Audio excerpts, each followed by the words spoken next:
जय हिंद दोस्तों, गुरुकुल परिवार में आपका स्वागत है। मैं आपके सामने एक और जीके जीएस का बेहतरीन प्रैक्टिस सेट लेकर आया हूँ। सारे प्रश्न बहुत ही महत्वपूर्ण हैं, आपकी परीक्षा के लिए बिल्कुल रामबाण सिद्ध होंगे। एक एक प्रश्न महत्वपूर्ण है, कोई भी प्रश्न मिस मत करिएगा। एक एक प्रश्न मैं आपके लिए छांट के लाया हूँ, बहुत बेहतरीन लाजवाब प्रश्न है। चलिए शुरू करते हैं अपने आज के सेशन को। और जो भी प्रश्न आपको लगता है कि ये नहीं आ रहा है तो उसको नोट कर लीजिएगा, 100% आपको याद होगा या लिखने से, ठीक है। चलिए आज का पहला प्रश्न, निम्नलिखित में से कौन सा पहाड़ी इलाका या हिल स्टेशन उत्तराखंड में नहीं है, बताना है। उत्तराखंड में नहीं है, बहुत अच्छा प्रश्न है बेटा, ये बहुत अच्छा प्रश्न है। 3 है, 1 नहीं है, कौन सा नहीं है जरा ध्यान दो। ऑप्शन देखो, नैनीताल, मसूरी, चक्राता या दरिंगबाड़ी, इनमें से कौन सा नहीं है। आपने नैनीताल तो सुना होगा, मसूरी भी सुना होगा, ये दो तो आपको पता है, लेकिन आप कंफ्यूज कहाँ हैं, बी और सी में। तो आपको बता दें, चक्राता ये भी उत्तराखंड में है, दरिंगबाड़ी ये उत्तराखंड में नहीं है। दरिंगबाड़ी भी हिल स्टेशन है पर ये उत्तराखंड में नहीं है, बहुत खूबसूरत जगह है ये। और ये कहाँ है बेटा, दरिंगबाड़ी हिल स्टेशन, ये है उड़ीसा में। कहाँ है बेटा, ये है उड़ीसा में। उड़ीसा में आपने एक स्थान आपने सुना होगा, कंधमाल। कौन सी जगह है, कंधमाल। कंधमाल का नाम आपने सुना है ना, कंधमाल जिले में है ये स्टेशन। ये कहाँ है, कंधमाल जिले में। कंधमाल का नाम आपने कहाँ सुना होगा, मैं आपको बता दूं, कंधमाल हल्दी उड़ीसा की, जिसको जीआई टैग मिला है। कौन सी हल्दी बेटा, कंधमाल हल्दी। कौन सी हल्दी, कंधमाल, इसको जीआई टैग मिला है। आपने ये नाम सुना होगा कंधमाल जिले का, उसी जिले में ये दरिंगबाड़ी हिल स्टेशन है। बाकी नैनीताल में, वो उत्तराखंड में नैनीताल है, मसूरी है, चक्राता है, यहाँ पे और भी कुछ महत्वपूर्ण हिल स्टेशन है, उनके भी नाम नोट करिएगा। आपने सुना होगा नाम रानीखेत। रानीखेत का नाम तो सुना ही होगा। अरे राजा हिंदुस्तानी नहीं देखी है ना, उसमें रानीखेत में ही बनी है पूरी मूवी, रानीखेत है। और एक है अल्मोड़ा, बहुत ही फेमस जगह है अल्मोड़ा, है ना। और एक है भीमताल, भीमताल। ये स्थान बहुत ही सुंदर जगह है, अगर आपको मौका मिले तो जरूर घूमने जाइएगा। ये सारे 6 के 6 ये उत्तराखंड के हिल स्टेशन है बेटा। और दरिंगबाड़ी कहाँ का है, उड़ीसा का है, ध्यान रखिएगा इसको, ठीक है। चलिए अगले प्रश्न पे चलते हैं। पूछ रहा है काली क्रांति संबंधित है, बताइए काली क्रांति किससे संबंधित है। मत्स्य उत्पादन से, कोयला उत्पादन से, कच्चे तेल उत्पादन से या सरसों उत्पादन से, बताओ बेटा। तो काली क्रांति किससे संबंधित है बेटा, कच्चे तेल उत्पादन से, जिसको हम क्या कहते हैं, कच्चा तेल उत्पादन भी मिल सकता है ऑप्शन में, या फिर आपको मिल सकता है पेट्रोलियम, है ना, पेट्रोलियम उत्पादन से, ये भी लिखा हो सकता है, ठीक है। तो इससे संबंधित कौन सी क्रांति है, काली क्रांति। मत्स्य उत्पादन से कौन सी क्रांति संबंधित है बेटा, इससे है नीली क्रांति, नीली क्रांति, इसको भी ध्यान रखिएगा। बाकी सरसों उत्पादन या कह लो इसको तिलहन उत्पादन, तिलहन उत्पादन, इससे संबंधित कौन सी क्रांति है बताइए, तिलहन से संबंधित क्रांति है बेटा पीली क्रांति, ये इसको भी ध्यान रखिएगा। ये क्रांतियों से बहुत क्वेश्चन पूछे जाते हैं, ठीक है। चलिए अगले प्रश्न पे चलते हैं। बहुत अच्छा प्रश्न है, करंट का क्वेश्चन है। बताइए, अभी हाल ही में इसकी घोषणा की गई है, पढ़िए क्वेश्चन पढ़िए। भारत में राष्ट्रीय अंतरिक्ष दिवस पढ़ा है पहले, राष्ट्रीय अंतरिक्ष दिवस नहीं पढ़ा होगा, क्योंकि इसकी घोषणा अभी की गई है पहली बार। अब ये मनाया जाएगा 2024 में, घोषणा इसकी हो चुकी है। राष्ट्रीय अंतरिक्ष दिवस कब मनाया जाएगा, मनाया कब जाएगा, मैंने कहा 2024 में। कब, किस डेट पे मनाया जाएगा, 22 अगस्त, 23 अगस्त, 24 अगस्त या 29 अगस्त को। तो बेटा आपको पता होगा, अभी हाल ही में हमारा चंद्रमा पे एक मिशन गया था, चंद्रयान 3, है ना। चंद्रयान 3 ने चंद्रमा के दक्षिणी ध्रुव पर सफलतापूर्वक लैंडिंग की है, ठीक है। और ये किस डेट में की, किस तारीख को लैंड किया, 23 अगस्त को। इसी वजह से 23 अगस्त को राष्ट्रीय अंतरिक्ष दिवस मनाया जाएगा। और इसकी घोषणा बेटा 29 अगस्त को की गई, मतलब अभी एक बार भी मना नहीं है, मनेगा अगले साल 2024 में, ध्यान रखिएगा। कब, 23 अगस्त को, चंद्रयान 3 की लैंडिंग के दिन। अगला प्रश्न, भारत में स्थापित पहला उच्च न्यायालय कौन सा है? बहुत अच्छा प्रश्न है, बताओ। बहुत अच्छा प्रश्न है। यहाँ से हम लोग 4-5 फैक्ट अच्छे से जानेंगे। बताना है पहला उच्च न्यायालय बेटा।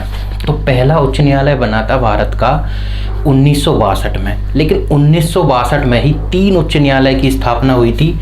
उनमें से सबसे पहले स्थापित उच्च न्यायालय है बेटा कोलकाता उच्च न्यायालय। और इसकी स्थापना कब हुई थी बेटा? इसकी स्थापना हुई थी 1 जुलाई 1962 में। 1 जुलाई 1962 में। और इस ये उच्च न्यायालय कहाँ है? कलकत्ता में ही है। एक प्रश्न पूछा जाता है, कलकत्ता उच्च न्यायालय के अधिकार क्षेत्र में कौन कौन आता है, कौन कौन से राज्य या यूटी आते हैं?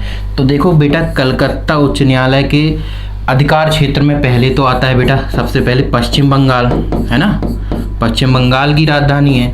और एक और आता है अंडमान एंड निकोबार, अंडमान निकोबार द्वीप समूह, ये दोनों आते हैं। कई बार परीक्षा में पूछा जाता है अंडमान निकोबार द्वीप समूह का मुख्यालय कहाँ है, उच्च न्यायालय कहाँ है ना, इसका उच्च न्यायालय कहाँ है? तो उच्च न्यायालय में बताना है कि इसका उच्च न्यायालय कोलकाता में है। और इसकी जुलाई हुई थी सबसे पहले 1 जुलाई 1962 को। इसके बाद 1962 में ही बॉम्बे उच्च न्यायालय की स्थापना हुई, है ना बेटा, बॉम्बे उच्च न्यायालय की स्थापना हुई। और इसकी स्थापना हुई थी 14 अगस्त, ये डेट महत्वपूर्ण है, ध्यान रखिएगा, 1962 में, है ना, 14 अगस्त 1962 में। और ये उच्च न्यायालय बम्बई में ही स्थित है। इसके अधिकार क्षेत्र में कौन कौन आता है, ये भी बहुत पूछा जाता है। एक तो महाराष्ट्र बेटा, महाराष्ट्र और गोवा। गोवा का उच्च न्यायालय कहाँ है बेटा? मुंबई में, ध्यान रखिएगा।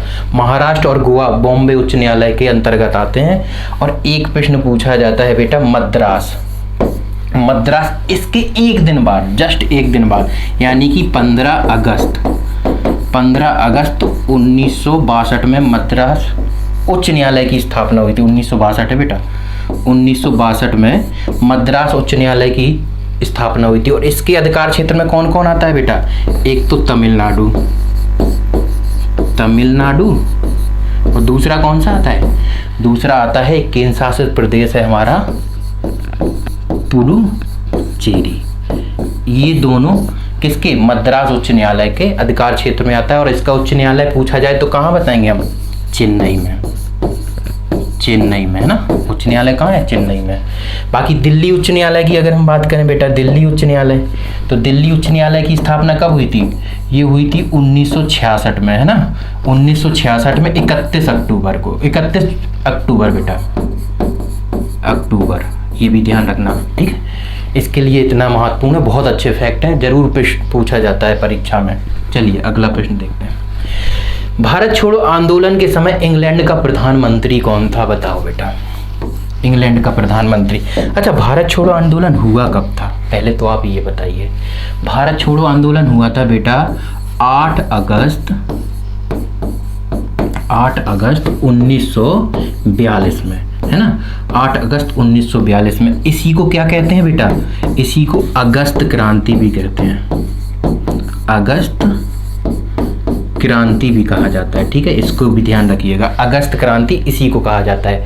ये हुआ था 8 अगस्त 1942 में। इस समय इंग्लैंड के प्रधानमंत्री थे बेटा चर्चिल। कौन थे?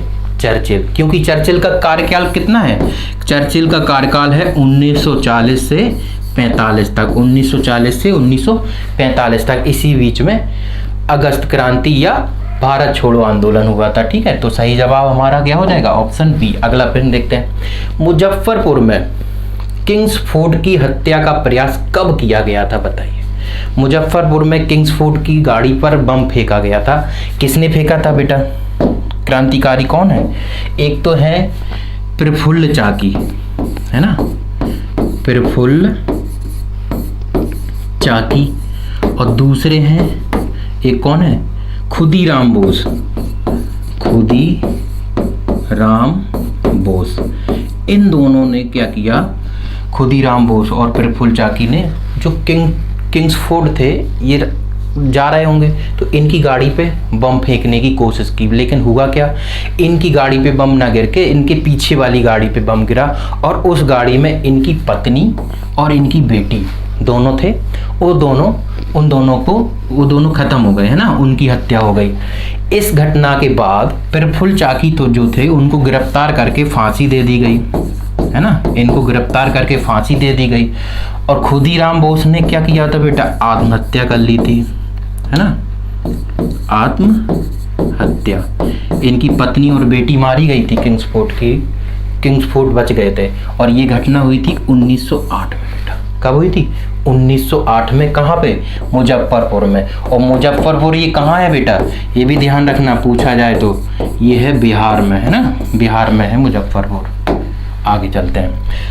भारत का पहला 3D प्रिंटेड पोस्ट ऑफिस, या कह लो 3D प्रिंटेड डाकघर, डाकघर बताइए कहाँ है ये, कहाँ स्थापित हो किया जाएगा, बताओ कहाँ किया गया है इसको? पुणे में, बेंगलोर में, पणजी में या जयपुर में? तो भारत का ये पहला है, इसलिए महत्वपूर्ण है बेटा, पहला है, प्रश्न पूछा जा सकता है इससे, नो डाउट। बहुत अच्छा प्रश्न है करंट का, है ना। और ये अभी हाल ही में ये कहाँ खोला गया बेटा? बेंगलोर में। जो 3D पोस्ट ऑफिस है ये बेंगलोर में खोला गया। कहाँ है? कर्नाटक। बेंगलोर कहाँ है? कर्नाटक में। ध्यान रखिएगा इसको, ठीक है। आगे चलते हैं। अच्छे प्रश्न है, बहुत अच्छे प्रश्न है। देखिए पढ़िए प्रश्न को। भारत में पहली फ्रेंच फैक्ट्री कहाँ स्थापित की गई?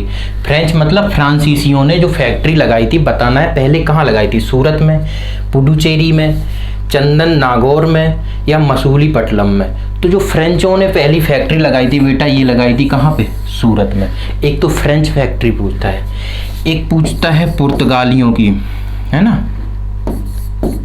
पुर्तगाली, और दूसरा पूछता है अंग्रेज, कि अंग्रेजों ने पहली फैक्ट्री, अंग्रेजों ने पहली फैक्ट्री कहाँ लगाई थी, पुर्तगालियों ने पहली फैक्ट्री कहाँ लगाई थी, और फ्रेंच ने पहली फैक्ट्री कहाँ लगाई थी, और एक और था डच, डचों ने पहली फैक्ट्री कहाँ लगाई थी। इनसे लगातार प्रश्न पूछे जाते हैं। आज एक बार नोट कर लीजिए मेरे साथ, हमेशा के लिए सारे डाउट दूर हो जाएंगे। एक तो फ्रेंच फैक्ट्री की बात करें तो सूरत में, पुर्तगालियों ने पहली फैक्ट्री लगाई थी बेटा कोचीन में, ध्यान रखना, कोचीन, है ना, पुर्तगालियों ने कोची में। अंग्रेजों ने भी सूरत में ही लगाई थी बेटा, अंग्रेजों ने कहाँ लगाई थी? सूरत ने। अंग्रेजों, पहला पूछा जाता है अंग्रेजों की पहली फैक्ट्री कहाँ खुली थी? सूरत में। डचों ने पहली फैक्ट्री कहाँ लगाई थी? इन्होंने लगाई थी मसूलीपट्टनम में, मसूलीपट्टनम। डचों ने पहली फैक्ट्री कहाँ लगाई थी? मसूलीपट्टनम में। तो इसको नोट करिएगा। 4 फैक्ट यहाँ से आपके क्लियर हुए। आगे बताना है, पूछ रहा है चंदन का पेड़ किस प्रकार के वन में उगाया जाता है? चंदन का पेड़ बताइए बेटा किस प्रकार के वन में उगाया जाता है? उष्णकटिबंधीय पर्णपाती वन, भूमध्य रेखीय सदाबहार वन, या उष्णकटिबंधीय वर्षा वन, या सवाना वन? तो बेटा चंदन का पेड़ की अगर हम बात करें तो ये उगाया जाता है उष्णकटिबंधीय पर्णपाती वन।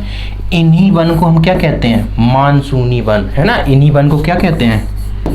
मानसूनी वन, इन्हीं वनों को कहते हैं। और इन वनों में खास तौर से चंदन के अलावा बेटा साखू बहुत कीमती लकड़ी होती है इसकी। इमारती लकड़ियां इनसे बनती हैं, इमारती लकड़ियां जो अपने फर्नीचर है ना, साखू है उससे बनाई जाती हैं। सागौन है, सागौन, और एक और बेटा महुआ, ये पेड़ उगाए जाते हैं किसमें? मानसूनी वन में, ध्यान रखना। या मानसूनी वन कहो या उष्णकटिबंधीय पर्णपाती वन कहो। और खास तौर से चंदन की अगर बात करें तो चंदन ये भारत में सबसे ज़्यादा कहाँ उगाया जाता है बेटा? ये उगाया जाता है कर्नाटक में। इसका भी ध्यान रखिएगा, ठीक है। तो सही जवाब हमारा ऑप्शन ए। अगले प्रश्न पे चलते हैं। अगला प्रश्न कह रहा है भारत का सबसे बड़ा सौर शक्ति संयंत्र कहाँ स्थित है? बहुत अच्छा प्रश्न है, बहुत अच्छा प्रश्न है। भारत का सबसे बड़ा ही नहीं है ये, क्योंकि भारत का तो है ही है। इस भारत का नहीं, केवल भारत का नहीं, ये विश्व का सबसे बड़ा है बेटा, विश्व का सबसे बड़ा। इसको भी ध्यान रखना, ये भारत का ही नहीं बल्कि विश्व का सबसे बड़ा सौर शक्ति संयंत्र अभी थोड़े ही टाइम पहले भारत में स्थापित किया गया है। और ये कहाँ पे है बेटा? ये है भादला, भादला। भादला कहाँ है? ये है जोधपुर में। कहाँ है बेटा? ये है जोधपुर।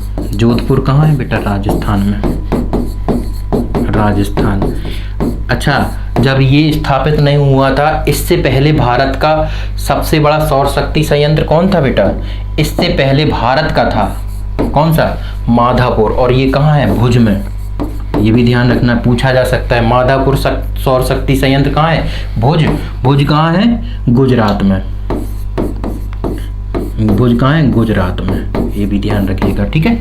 चलिए आगे चलते हैं। अच्छे प्रश्न हैं, करंट के तो बहुत अच्छे प्रश्न हैं, और जीके के भी आपके ऐसे प्रश्न हैं जो परीक्षा में बहुत पूछे जाते हैं। बहुत अच्छे प्रश्न हैं। यहाँ पे राजधानी और देश दिए गए हैं, आपको मिलान करना है। एक तरफ देश है और एक तरफ राजधानी है। इटली की राजधानी कहाँ है? पता होगा। इटली की राजधानी कहाँ है बेटा? रोम में। फिनलैंड की राजधानी बताइए।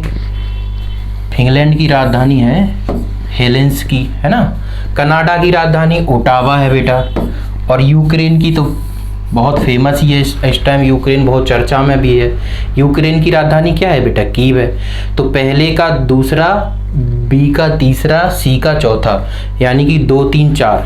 ऑप्शन बी क्या हो जाएगा जवाब? Option B 2 3 4 1। Option B. अच्छा प्रश्न है।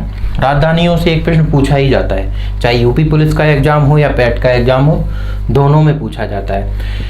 आगे क्या कह रहा है? भारत की पहली सौर सिटी कौन सी है? बहुत अच्छा प्रश्न है। अभी हाल ही में इसकी उद्घाटन हुआ है 6 सितंबर को 6 सितंबर को हुआ है, अभी 2023 में, है ना, इसका उद्घाटन। और किसने किया? शिवराज सिंह चौहान ने। और ये सौर सिटी कहाँ है? ये है सांची में। सांची कहाँ है? एमपी में। एमपी में कौन सी डिस्ट्रिक्ट में पड़ती है बताइए? एमपी में, ये आप कमेंट में बताइए। सांची कौन सी डिस्ट्रिक्ट में? एमपी के बता दें हम आपको। ये है रायसेन जिले में।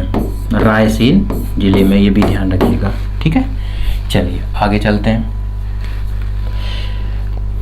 आगे एक प्रश्न कह रहा है, the man who made the elephant dance प्रसिद्ध उद्यमी किसकी आत्मकथा है? कौन से प्रसिद्ध उद्यमी की ये आत्मकथा है बताइए? घनश्याम दास बिरला की, डॉक्टर वर्गीज कुरियन की, मुकेश अंबानी या रतन टाटा की? तो सही जवाब क्या है बेटा? डॉक्टर वर्गीज कुरियन की आत्मकथा है ये। और डॉक्टर वर्गीज कुरियन कौन है बेटा? ये है श्वेत क्रांति के जनक। श्वेत क्रांति के जनक, है ना, ये भी ध्यान रखना। जनक। श्वेत क्रांति किससे संबंधित है बेटा? दूध उत्पादन से, है ना। और श्वेत क्रांति भारत में कब हुई थी? ये भी ध्यान रखना। ये हुई थी 1970 में, है ना। ये भी डेट ध्यान रखिएगा, ठीक है। चलिए आगे चलते हैं। अगला प्रश्न कह रहा है, निम्नलिखित में से किस वर्ष में भारतीय रिजर्व बैंक ने, बहुत अच्छा प्रश्न है बेटा, भारतीय रिजर्व बैंक ने शहरी सहकारी बैंक, कौन से बैंक बेटा? शहरी सहकारी बैंकों के लिए लाइसेंस नीति को उदार बनाया। मतलब जो शहरी सहकारी बैंकों को लाइसेंस देने की नीतियां थी, उसको थोड़ा उदार कर दिया, मतलब कठोर से थोड़ा नॉर्मल कर दिया, ठीक है। ये भी ध्यान रखना। किस वर्ष बताना है ये बताइए? 1998 में, 2001 में, 1993 में या 1995 में? इसका सही जवाब क्या है बेटा? 1993। 1993 में भारतीय रिजर्व बैंक ने लाइसेंस की नीति को उदार बनाया। इससे हुआ क्या? इसके परिणाम स्वरूप क्या हुआ? देश में शहरी सहकारी बैंकों की संख्या में वृद्धि हुई, ठीक है। चलिए आगे चलते हैं। अच्छा प्रश्न है, बहुत अच्छा प्रश्न है, बताइए। बताना है, बरकला, चौबारा, चबक्कड़ और नत्तिका, ये किस राज्य के समुद्री तट हैं? कौन कौन से बेटा? ये चारों बताइए, ये किस राज्य के? बहुत अच्छा प्रश्न है। ये समुद्री तट है, मतलब यहाँ पे बहुत बड़ी संख्या में विदेशी पर्यटक आते हैं। और ये किस राज्य के समुद्री तट हैं बेटा? कर्नाटक, महाराष्ट्र, तमिलनाडु या केरल? तो इसका सही जवाब क्या है? ये केरल के समुद्री तट है बेटा, ध्यान रखिएगा, ये पूछा जा सकता है प्रश्न। अच्छे फेमस तट हैं ये। किस राज्य में विश्व का पहला 3D प्रिंटेड हिंदू मंदिर? अभी हम लोगों ने क्या पढ़ा था बेटा?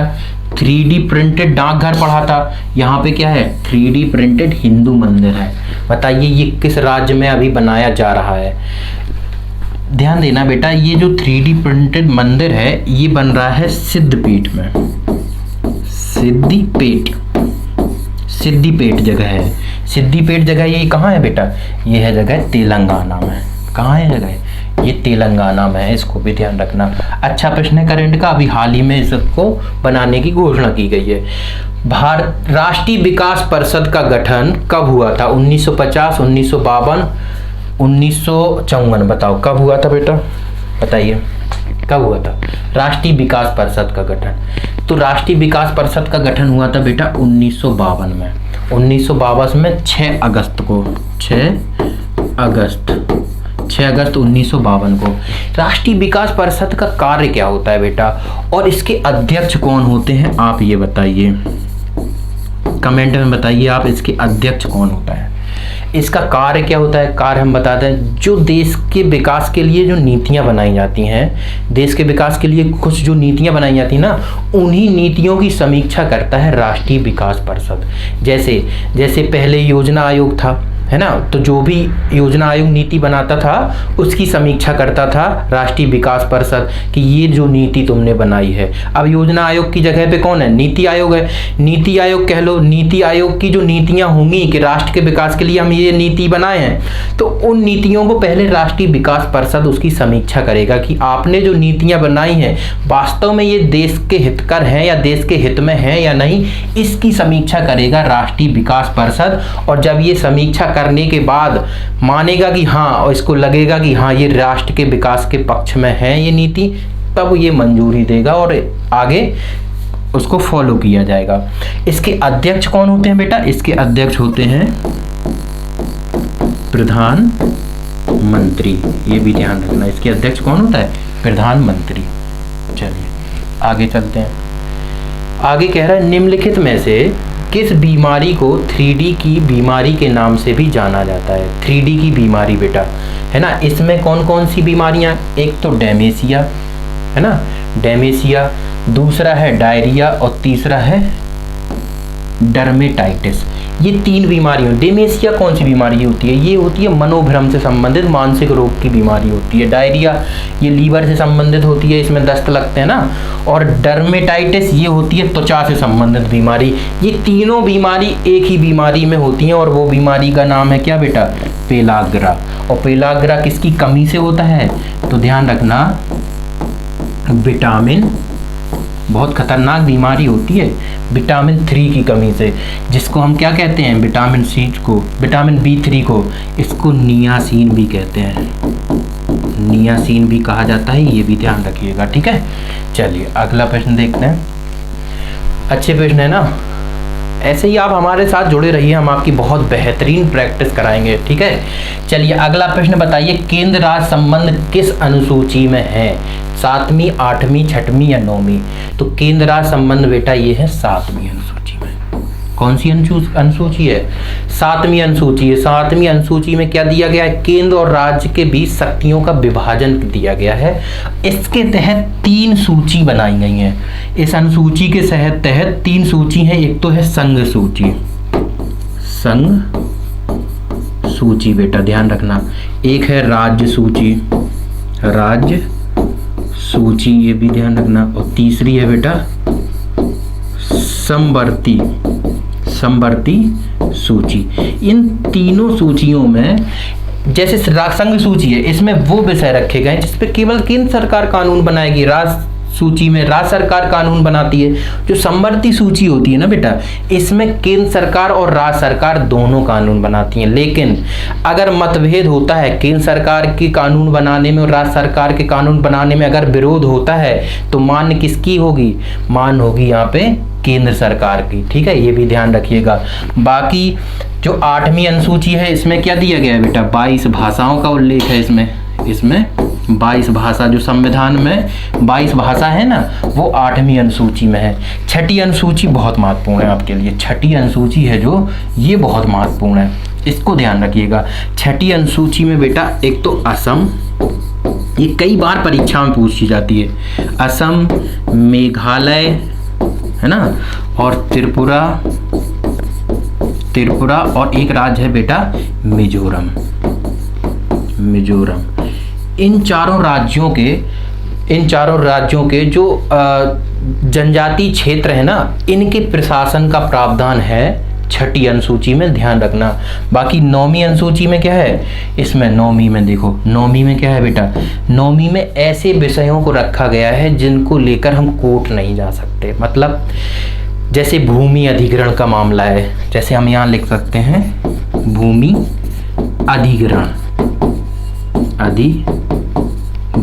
है ना। भूमि अधिग्रहण का मतलब है कि जैसे अगर कहीं से हाईवे निकलना है या ट्रेन की लाइन निकलनी है, अगर किसी की भी जमीन या किसी के भी खेत अगर बीच में आ रहे हैं, तो सरकार का पूरा हक है, वो उस जगह को ले सकता है, उस जमीन को ले सकता है, बदले में आपको मुआवजा मिलेगा। लेकिन अगर आप चाहो कि हम वो जमीन नहीं देंगे, है ना, तो ऐसा नहीं हो सकता। आप उसको कोर्ट में चैलेंज नहीं कर सकते, आपको वो जगह देनी पड़ेगी, बदले में आपको पैसा मिलेगा, पर वो आपको जगह देनी पड़ेगी। ऐसे मामले, तो 9वीं अनुसूची में ऐसे मामले रखे गए हैं जिनको कोर्ट में लेके चैलेंज नहीं किया जा सकता है, ठीक है। तो हमारा इस प्रश्न का सही जवाब क्या है, ऑप्शन ए, 7वीं अनुसूची। बाकी ये भी महत्वपूर्ण फैक्ट है, नोट करते चलिएगा। बताना है अधीनस्थ न्यायालयों का पर्यवेक्षण कौन करता है। अधीनस्थ न्यायालय बेटा, जैसे केंद्र में एक न्यायालय होता है सर्वोच्च न्यायालय, है ना, उसके तहत सभी राज्यों में उच्च न्यायालय होते हैं। ऐसे ही राज्य में एक उच्च न्यायालय होता है, उसके तहत उसके अंडर में छोटे छोटे अधीनस्थ न्यायालय आते हैं, और इसका पर्यवेक्षक कौन होता है, अधीनस्थ न्यायालयों का पर्यवेक्षक होता है बेटा उच्च न्यायालय। कौन होता है, उच्च न्यायालय। ये प्रश्न कई बार पूछा जाता है, ध्यान रखिएगा। आगे चलते हैं, विश्व का सबसे बड़ा संग्रहालय कहाँ बनाया जाएगा। बहुत महत्वपूर्ण प्रश्न है करंट का, बताइए विश्व का सबसे बड़ा संग्रहालय कहाँ बनाया जाएगा। न्यूयॉर्क में, पेरिस में, दिल्ली में, सेंट पीटर्सबर्ग में। तो बेटा आपको पता होगा कि विश्व का सबसे बड़ा संग्रहालय अभी कहाँ है, वर्तमान में रूस में है ना, कहाँ है, रूस में। और कौन सा है, सेंट पीटर्सबर्ग, और ये कहाँ है, रूस में। ये वर्तमान में सबसे बड़ा उच्च संग्रहालय है। लेकिन अब इससे भी बड़ा संग्रहालय बन रहा है, कहाँ बन रहा है बेटा, अपने भारत में। कहाँ पे, दिल्ली में। ये भी ध्यान रखना, इससे भी बड़ा संग्रहालय कहाँ बन रहा है, दिल्ली में। इसका नाम क्या होगा, दिल्ली में जो संग्रहालय बन रहा है, तो इसका नाम बहुत महत्वपूर्ण है, नाम ध्यान रखना। इसका नाम है बेटा युगीन, है ना, युगीन राष्ट्रीय संग्रहालय।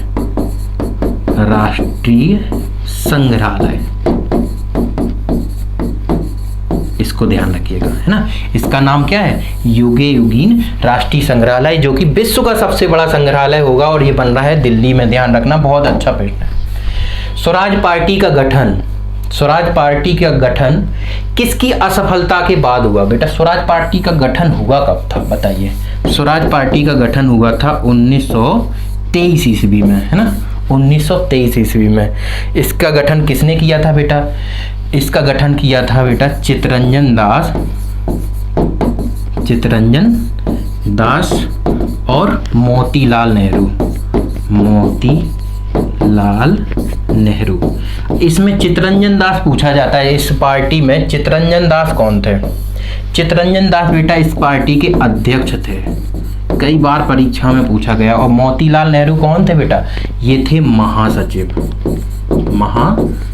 इसको ध्यान रखिएगा, ठीक है। अध्यक्ष कौन था, महासचिव कौन था, इसमें कंफ्यूजन होता है, तो इसको ध्यान रखिएगा।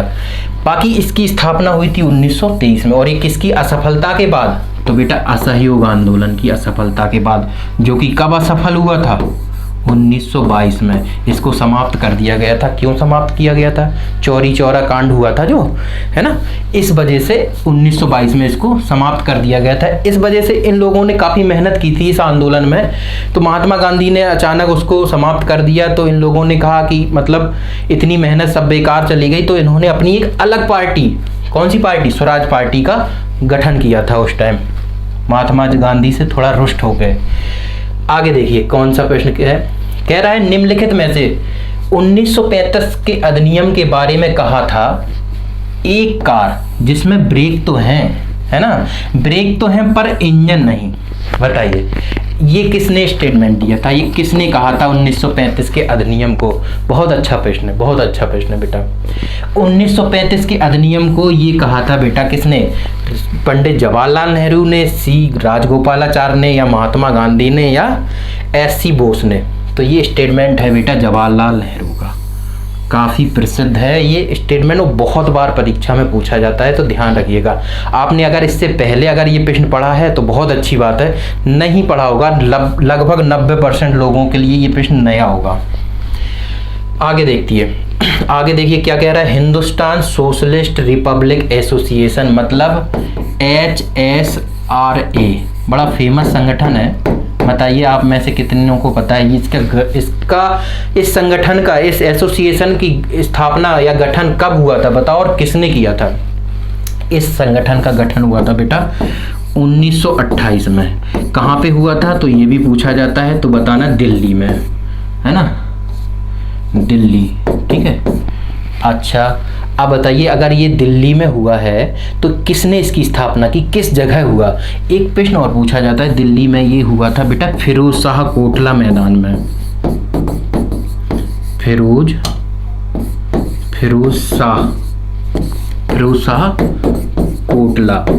शाह कोटला मैदान था बेटा, वहां पे ये पूछा जाता है, ध्यान रखना, लिख लेना। फिरोज शाह कोटला मैदान में इसकी स्थापना हुई थी। और ये स्थापित किसने किया था बेटा? इसका सही जवाब क्या है? चंद्रशेखर आजाद। किसने इसका गठन किया था? चंद्रशेखर आजाद ने, ध्यान रखिएगा, ठीक है। आगे चलते हैं। अगला प्रश्न कह रहा है प्रतिष्ठित लोकमान्य तिलक राष्ट्रीय पुरस्कार 2023। प्रतिष्ठित लोकमान्य तिलक राष्ट्रीय पुरस्कार 2023 किसको मिला बताइए? योगी आदित्यनाथ को, नरेंद्र मोदी को, डॉक्टर के सिवान को, डॉक्टर एस स्वामीनाथन को। तो इसका सही जवाब क्या है? करंट का प्रश्न है, बहुत अच्छा प्रश्न है, ये पूछा जा सकता है, बहुत महत्वपूर्ण पुरस्कार है। ये नरेंद्र मोदी को मिला है अभी हाल ही में। किस लिए मिला है? शानदार नेतृत्व और देशवासियों में देशभक्ति की भावना को जगाने के लिए इनको ये पुरस्कार मिला है। और अपने योगी आदित्यनाथ को भी एक पुरस्कार मिला है। बताइए इनको कौन सा पुरस्कार मिला है? बहुत महत्वपूर्ण है। इनको मिला है डॉक्टर भीमराव अंबेडकर पुरस्कार, डॉक्टर भीमराव अंबेडकर राष्ट्रीय पुरस्कार इन्हें योगी आदित्यनाथ को मिला है। नरेंद्र मोदी को मिला है लोकमान्य तिलक पुरस्कार। इस दोनों का ध्यान रखना, कंफ्यूज नहीं होना है। आगे चलते हैं। निम्नलिखित में से किस वर्ष में कॉर्नवालिस कोड, है ना, कॉर्नवालिस कोड लागू किया गया? कॉर्नवालिस कोड कहो या इसको कहते हैं हम लोग कॉर्नवालिस संहिता।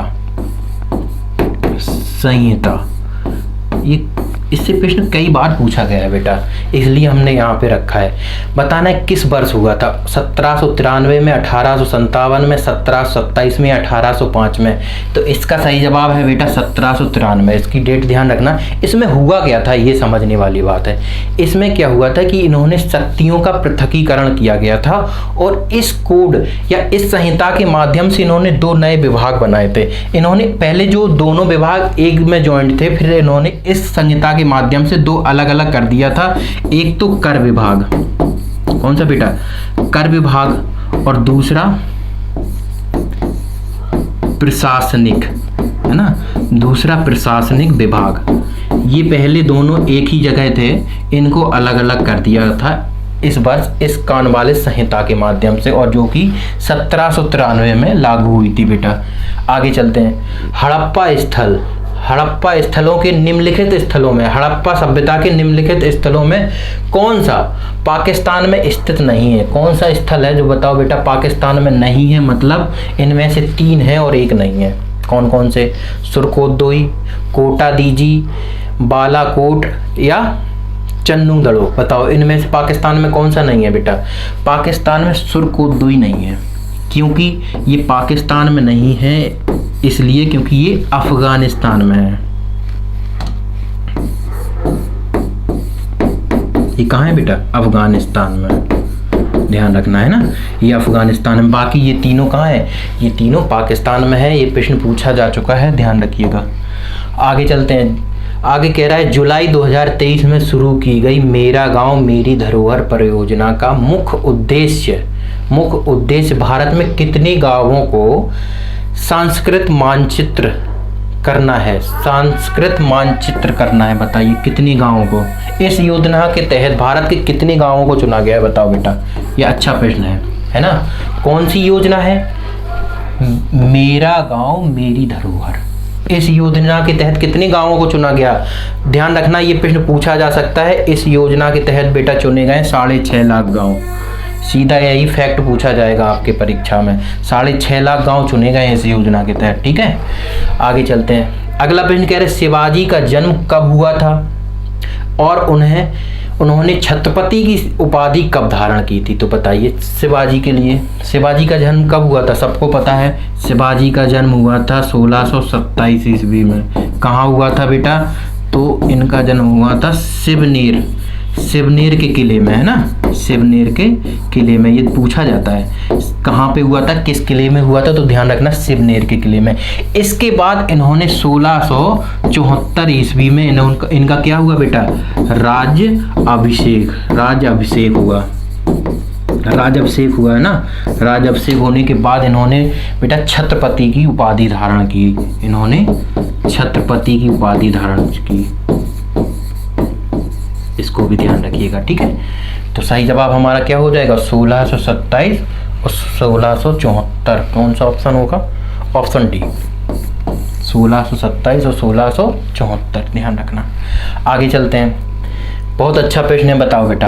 ये एक तरफ जगह दी है और एक तरफ दर्रे दिए हैं। बताना है इनमें से कौन सा पहाड़ी दर्रा सही है, मतलब संदर्भ में सही सुमेलित कौन सा है। मतलब एक सुमेलित है, 3 सुमेलित नहीं है। बोमडीला कहाँ है बताओ? बोमडीला हिमाचल प्रदेश में है क्या बेटा? नहीं है, ये हिमाचल प्रदेश में नहीं है। बोमडीला कहाँ है बेटा? ये है अरुणाचल में। ये ध्यान रखना, हम सुमेलित करते जा रहे हैं। नाथुला ये अरुणाचल प्रदेश में नहीं है। नाथुला कहाँ है? ये है सिक्किम में। ये है कहाँ बेटा? सिक्किम में। ध्यान रखना। लिपुलेख उत्तराखंड, हाँ ये सही है। लिपुलेख बेटा उत्तराखंड में है, ऑप्शन सी सही है बिल्कुल। बाकी रोहतांग दर्रा ये सिक्किम में नहीं है। रोहतांग दर्रा कहाँ है बेटा? ये है हिमाचल में। इसको भी ध्यान रखना। ठीक है, हिमाचल प्रदेश में। ये सुमेलित कर दिया हमने, लिख लो। बोमडीला अरुणाचल प्रदेश, नाथुला सिक्किम, लिपुलेख उत्तराखंड और रोहतांग हिमाचल प्रदेश में। अगला प्रश्न कह रहा है भारतीय हरित क्रांति की जन्मस्थली है, बताइए कौन है? हरित क्रांति की जन्मस्थली किसको माना जाता है बेटा? हरित क्रांति की जन्मस्थली माना जाता है बेटा पंतनगर विश्वविद्यालय।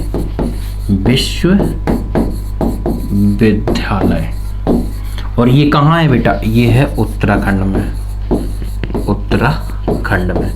ध्यान रखना, उत्तराखंड में है ये विश्वविद्यालय। इसी को पंतनगर विश्वविद्यालय को हरित क्रांति की जन्मस्थली माना जाता है।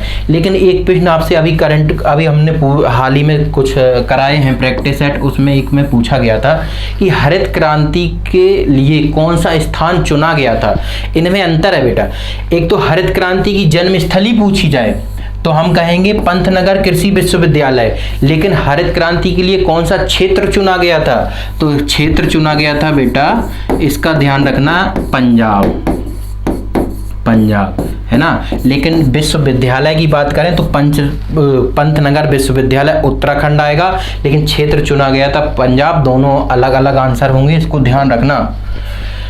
चलिए, अच्छा प्रश्न है, बहुत अच्छा करंट का प्रश्न है। लास्ट ये देखिए, आज का लास्ट प्रश्न है। देश के पहले हाइड्रोजन ईंधन से जुड़े उद्योग की स्थापना कहाँ आयोजित किया जा रहा है? उद्योग स्थापित कहाँ किए जा रहे हैं बताइए? हाइड्रोजन ईंधन पहले, और ये भी ध्यान रखना पहले है। हाइड्रोजन ईंधन से जुड़े उद्योग कहाँ किए बनाए जाएंगे, कहाँ स्थापित किए जाएंगे? बेंगलोर में, पुणे में, जमशेदपुर में या बुराको में? तो इसका सही जवाब है बेटा जमशेदपुर में। और ये कहाँ है जमशेदपुर? ये है बेटा झारखंड में। ये है झारखंड में किस स्थान पे अगर पूछे और अंदर जाके पूछे तो बताना बेटा पूर्वी सिंहभूमि जिला है ना, पूर्वी सिंहभूमि है ना, वहाँ पे इसकी स्थापना की जा रही है हाइड्रोजन से जुड़े उद्योग की। हाइड्रोजन ईंधन का प्रयोग होगा इन उद्योग में। कहने का मतलब ये है कि यहाँ पे जो भी उद्योग हैं इनमें क्या इस्तेमाल किया जाएगा? हाइड्रोजन ईंधन। अभी वैसे उद्योगों में कौन सा ईंधन बड़ी मात्रा में प्रयोग किया जाता है बेटा? कोयला, है ना। अब यहाँ पे हाइड्रोजन का उपयोग किया जाएगा, ठीक है। चलिए, ये प्रश्न थे आज के हमारे, बहुत अच्छे प्रश्न थे सच में। ये प्रश्न ऐसे हैं कि अगर आप इन प्रश्नों पे पकड़ बनाते हैं तो आपका जीएस बहुत अच्छा हो जाएगा। और जिनको शिकायत होती है ना कि हमें जीएस इतना पढ़ते हैं याद नहीं होता, हम बता रहे हैं कि हाँ, हमारे हिसाब से, हमारे कहने से बस 1 महीने आप हमारे साथ जुड़िए और जो भी हम प्रैक्टिस सेट करा रहे हैं उनको लिखते चलिएगा। हमने अभी तक लगभग 30 प्रैक्टिस सेट करवाए हैं। अगर आप पूरी प्लेलिस्ट देख लेंगे तो हम गारंटी दे रहे हैं कि छोटे मोटे एग्जाम जैसे पुलिस का है और आपका पेट का एग्जाम है, इनके 80% प्रश्न आपको सीधे वहीं से मिल जाएंगे उन 30 वीडियो में। आधा घंटे के वीडियो हैं, बहुत अच्छे प्रश्न हैं। डेली आप हमारे साथ जुड़िए, जब भी हम क्लास लेके आए आपको काफ़ी फ़ायदा होगा आपकी जीएस में, ठीक है। चलिए, अब आज की क्लास को यहीं पे समाप्त करते हैं बेटा। जय हिंद।